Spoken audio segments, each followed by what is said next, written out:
Welcome back to the Gavel Gab podcast. I have a special guest today. Andrea is going to be in the hot seat instead of co-hosting. So I'm going to let you take it away. Let's get to the Gab by telling us a little bit about yourself.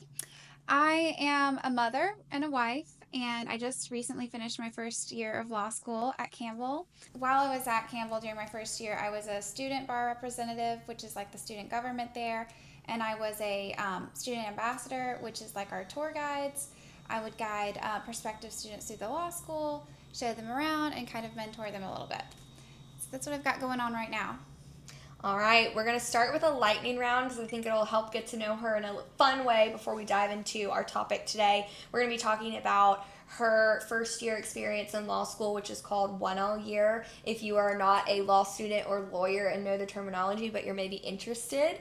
And so we want to give insight what that looks like. We're going to ask her a bunch of questions, and then if I have any feedback from my experience that's different or unique, then I'll kind of chime in. But let's find out a little bit more about you. Okay, go-to coffee order. Chai tea latte, Starbucks. Okay, Starbucks over Dunkin'? Yes. Okay. Oh, every time. Thank goodness. I actually asked her that before she started working for me because that was, going to be concerning. What is your favorite way to unwind after class or work? I love to watch movies with my daughter. She's a movie person too, so one of our favorite things to do in our spare time is like going to the movies, like at the actual theater. Not a lot of people like that for some reason, but it's one of my favorite things, and it's hers too. So, do you get popcorn and snacks when you go? Of course. That's probably why we like it so much. Same. I just eat the entire time. Speaking of your daughter, what's one word you would use to describe her? Perfect. Oh, my heart is aching. Okay. I didn't know there was a perfect answer for that question, but you found it. What is a hobby you wish you had more time for? I am, for fun, just kind of writing a little fantasy novel, like a young adults genre kind of fantasy thing, and I wish I had more time for that, but we'll get it done, and it's just for fun, so. Reality TV show that you have as your guilty pleasure? The White Lotus and The Last of Us. Those are a tie right now. What is one word to describe your first year of law school? Oh, transformative. That's a great segue. You have been in the legal field for over 6 years, so what inspired you to make the jump into law school? I think I always knew that I wanted to be a lawyer, but I didn't have the confidence that I needed to pursue it. My mother's a paralegal, and she used to take me to work with her a lot. And so I would see her working as a paralegal with these attorneys, and I just thought it was the coolest thing ever. But I was very interested in the stories that the attorneys would tell. And then as I got older, I started taking a greater interest in all of that, and I went to paralegal school, and I loved being around, I loved being in that legal environment. But I loved being a paralegal, but it just wasn't quite enough. I was more interested in learning the law and practicing law and doing more and really being able to affect the cases more than I was able to in my, paralegal position. So one day I started working in an all-female law firm, which just happened to be that way, and it was very cool. My boss asked us all, if there's something that you regret in life, what is it? And I don't even think I'd admitted it to myself, but the first thing that came to my head was, I wish I went to law school. And I said it out loud, which is so not like me, but I did. I said it out loud, and the entire team said, you can still go to law school. You can still do that, and you should. If you feel that way, you'd be great at it. You should do it. And it was like the first little bit of confidence that I needed, and then also just seeing those really successful young women doing that, practicing law and doing so well, starting a business, all of those things that I didn't think I could do, but then seeing other women do it, it made it feel more feasible to me. Mm-hmm. So that was it. Yeah, that was the moment. I had not heard that story before, and I really love it, and I'm so glad you did speak up, and I'm also really glad that you had people around you that said to you, it's not too late. I am too. And that you did it. Oh, I have chills. That's really cool. Okay, so you are at Campbell Law School. Why did you choose Campbell? You are from South Carolina. This is a North Carolina law school. I'm from Alabama, so I get asked this question, like, how in the world did you end up at Campbell? So I'd love to know what kind of drew you there and why you ended up choosing to go there ultimately. Yeah. Well, in South Carolina, we only have 2 law schools. It's just Charleston and USC. And I toured both of them, and I did not like either of them. Not to bad talk them at all, but it wasn't home for me. They weren't a place neither place was somewhere that I felt safe. And I felt like that was really important because going to law school is such a scary thing. And I think that the more at home that you can feel and the more secure, the better, because that doesn't need to be the thing that you're worried about is, does this place feel like a good, secure environment? You need to be stressed out about your studies and not the environment. So when I toured Campbell, it felt like home. And everyone was so nice. I had a great experience with my tour guide. It was a student tour guide. It's exactly what I do now. And it's the reason that I do what I do now, because she had such an impact on me. And it was the first time that I entered a law school where it didn't feel extremely competitive. And of course it is. It's competitive. But it gave the illusion of it being a very team-centered environment. And all the students were working together, studying together. My tour guide was really sweet.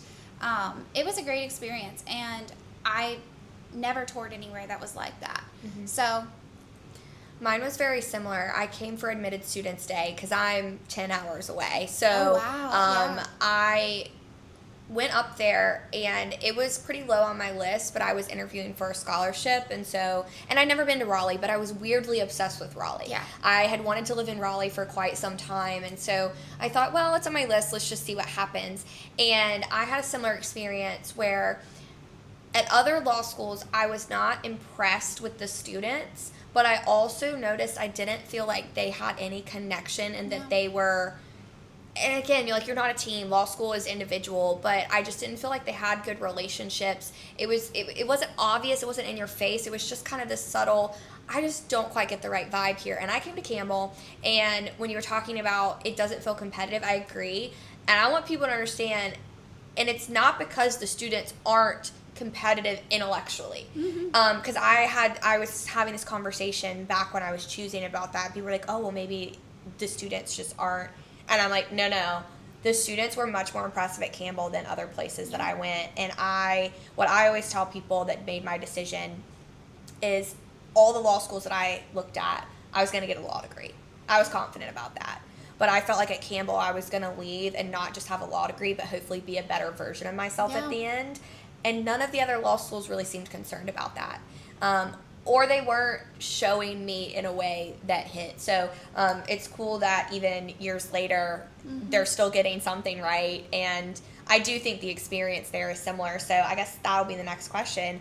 Has what you thought going in, your expectations based on your tour and your experience, do you feel that the students and the faculty have lived up to that? And it's been... Obviously, it's hard. We're going to get to that in just a second. But has it been the environment you were hoping for, all things considered, that it's still law school, but has it lived up to that? Oh, yeah.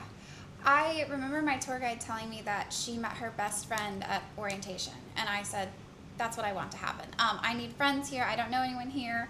That was really important to me. And I have more friends than I've ever had here. And really good, strong friendships. And the people for me, I don't think that it's hard to find people that you can relate to intellectually when you get to that level, and it's crazy to be in a classroom full of people that you relate to intellectually. I've never experienced something like that. It's not just intellectually, you're all in the same area of life. In undergrad, it's not like that. It's a bunch of, everybody's going in a different direction, everybody's doing a different thing, everybody's on a different level. But in law school, you're able to relate to people and you're able to suffer with them. And I know that sounds bad, but it's really great to have people that you're going through it with you.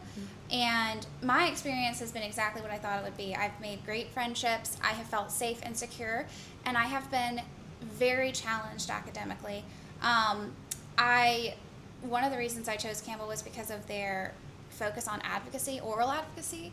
They're one of, at least as far as I'm aware, they may be the only one in North Carolina that does this, where they require you to put on a trial before you graduate. And that seemed horrifying to me, and not like something you're scared of stuff like that. But I wanted to push myself, and I wanted to subject myself to that because I think it'll make me a better advocate, a better attorney.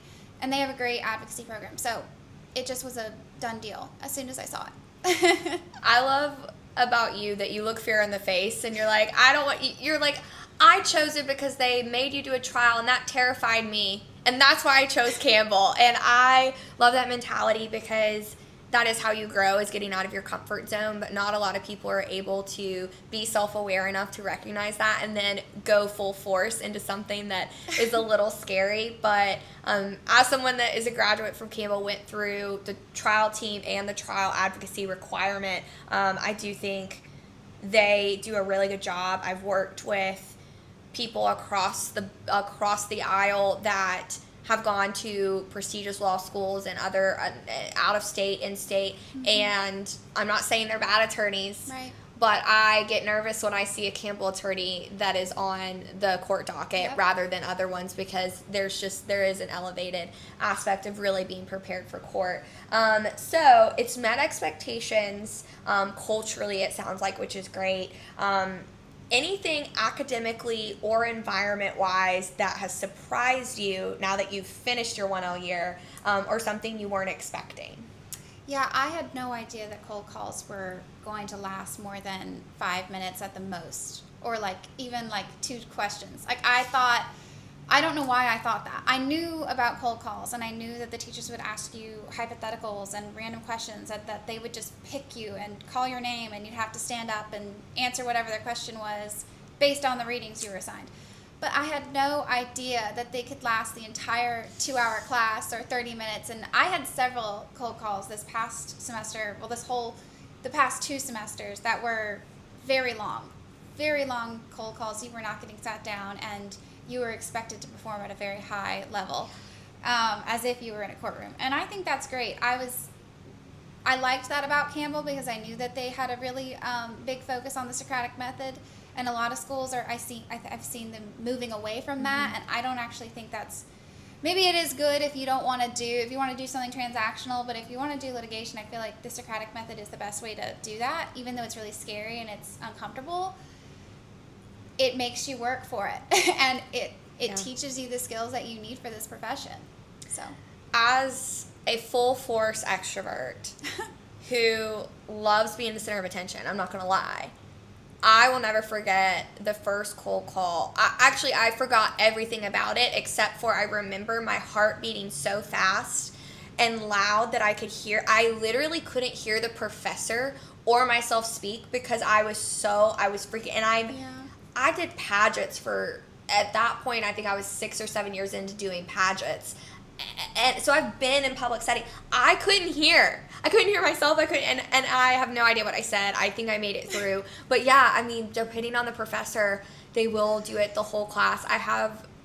Thankfully, I got a lot more calm about it, and I have a really crazy cold call story. I'm wondering if you have a good cold call story to share. Oh, goodness. I had mostly good cold calls, but I did have one professor who insisted on expecting you to know things that were not in the material at all whatsoever.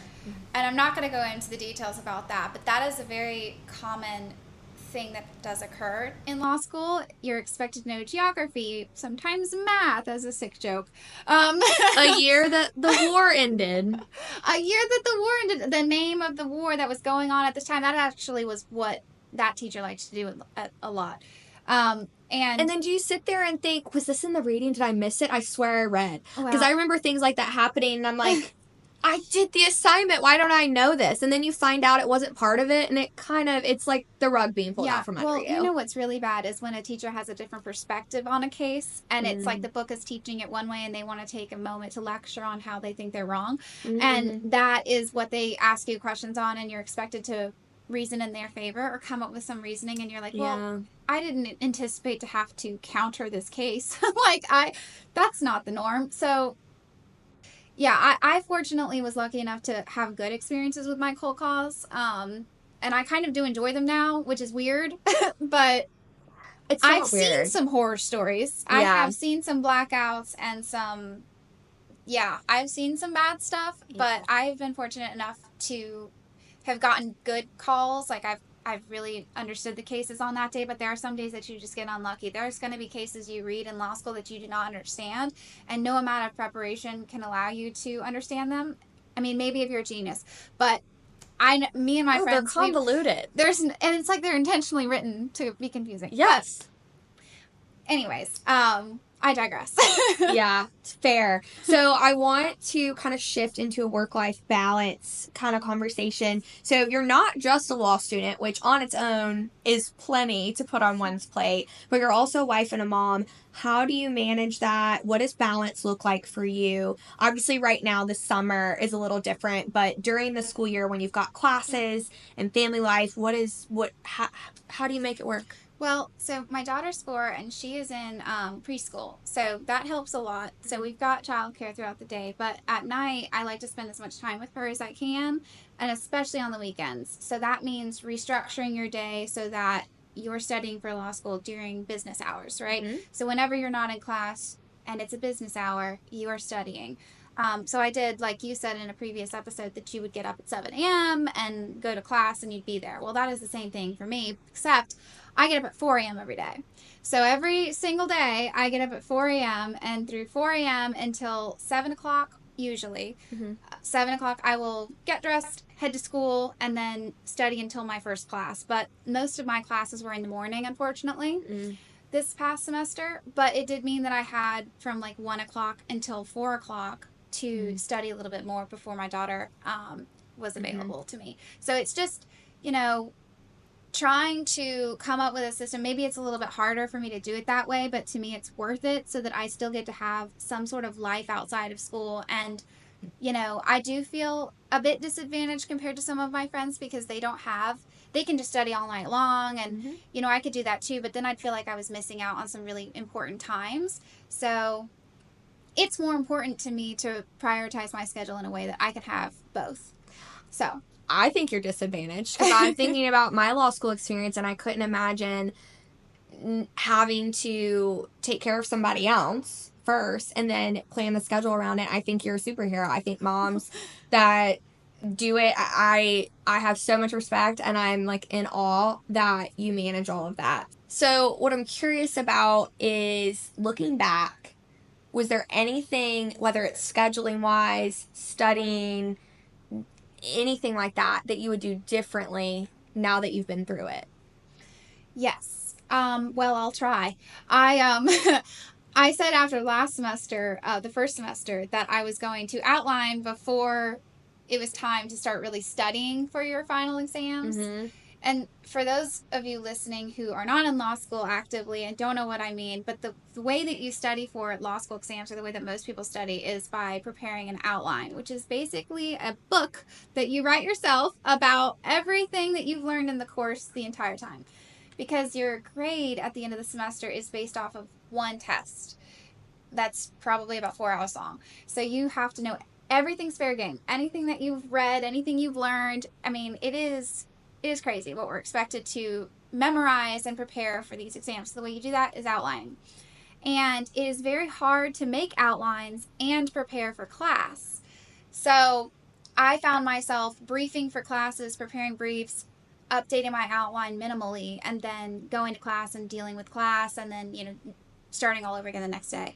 And it was really hard for me to prepare outlines and update outlines as I went through the program because of the way that I do it. And I do feel like it's a timing issue. So if I had a little bit more time to study as opposed to spending that time with family, then it would be a lot easier. But it has worked out. It just would be a lot less stressful if I could get them done in advance of study time. If it makes you feel better, which it probably doesn't, I said that every semester, and I never did it, and I made it through. Yeah. So I always was envious in a positive way, not a negative one, of my friends that were able to do that. Yeah. And I had less on my plate timing wise to juggle, but I always was like, well, I'll have time to do it later. And there's always this this intensity of I've got to get ready for the next class. If I spend time on this, and I'm not going to be as prepared as I could be. And what if I'm on call? What if I'm cold call? And instead of, and I was working on my outline, which I can do later, but no, later comes and it comes way too fast. And then you're like, oh, I have 3 days till my exam and I have to outline. And then memorize the outline and then understand the material. And yeah, it's a nightmare. And some of your outlines can be 200 pages long, and then you got to reduce them down to make it more manageable. But that's daunting too. And so you talk about wanting to procrastinate something. Outlining is the thing. Are you guys, we were not allowed to have laptops our 1L year in class. Is that still the rule? No laptops. So that's another struggle. Yes. It's that you can't just sit there and work on your outline and update your notes by typing them up and then add them to your outline. No, everything's handwritten. And then putting them into digital form. Yeah, that was the way it was for us too. And I think that's hard. And not a lot of law schools still have this policy. I do respect it, and I agree with it. I learned by writing things down, and also we all are going to be surfing other pages, checking emails, doing things. It's just the truth. If you can't do that and you're locked in, you are going to absorb so much more. So I like that they do that, but it is a nightmare when it comes to outlining, because at other schools, when you could have your laptops, you might be missing stuff from your outline because you were daydreaming or you were online shopping, but you at least have an outline that you're creating as you go. You will, at least when I was there, 2L year and beyond, it was kind of a teacher, professor to professor decision, and some you could have laptops. I will tell you, the classes I used a laptop, I was not paying attention the way that I should have been. So use that sparingly. Okay, what are you most proud about from your 1L year? I was happy with my grades. I was happy just to have done it, just to have completed law school and not flunked out. Probably 3 years ago, I would have never thought it was possible for me to go to law school. And I have gained so much confidence and knowledge, and I am really grateful for that and very proud of the person that I'm becoming through this process. Already my brain is thinking differently. I'm processing information in a new way. I am managing more than I thought I could. I'm doing more than I thought I could. And one of the things that I did that I would have never thought I could have done, my torts teacher this past semester started out day one by telling the girls in our class, it just happened that a lot of the girls sat on the front row, so it was a whole row of girls, and she went up to them and she said, someone is going to stand up from this row and give the closing arguments of the McDonald's hot coffee case, which many of you probably have heard of. If you're in law school, you definitely have. And she had just provided us a video with it, the night before, and told us to watch it for class. And I had seen this case before in paralegal school, and I had talked about it in real life with people, with other attorneys, and I did watch the video. So I felt like I had a pretty good concept of what was going on and all the facts and the different arguments that you could make. And she just was insistent on that front row of girls, somebody volunteering and standing up and giving the closing arguments for the defense, which is the worst side. If you have the plaintiff side in that case, you're fine. You got the defense side, that's a whole other issue. You didn't want to represent McDonald's? Well, nobody did. But I did. So I watched them go through this, and she just kept stalking around the room and not yelling at them, but like it's hard to explain how these teachers can apply so much pressure. It's a skill. I don't have it. They've got it going on. So she walks around the room and she just circles them like she's a tiger about to pounce on them, and she's like, someone's going to stand up and do this cold call. And they were turning red, and they were sweating, and they were shaking, and they were so scared. And it was like our group of introverted girls, too. Like, I don't know what, they thought they were safe.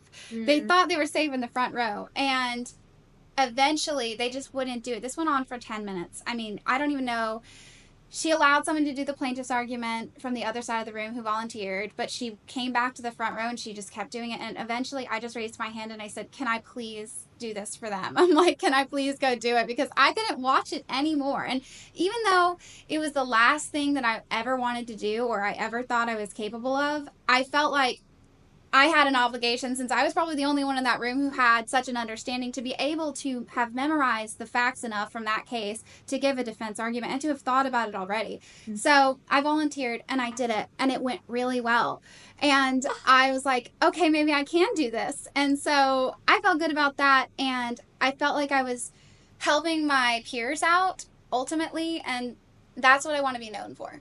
So I love that. And I feel like knowing you just the short time that I have already, that you can pretty much do anything. And I think you're starting to believe that. And that is a beautiful thing. So I'm going to ask you to talk to anyone that is thinking about law school. Maybe they think they can't do it, or they're not sure if it's the right path for them.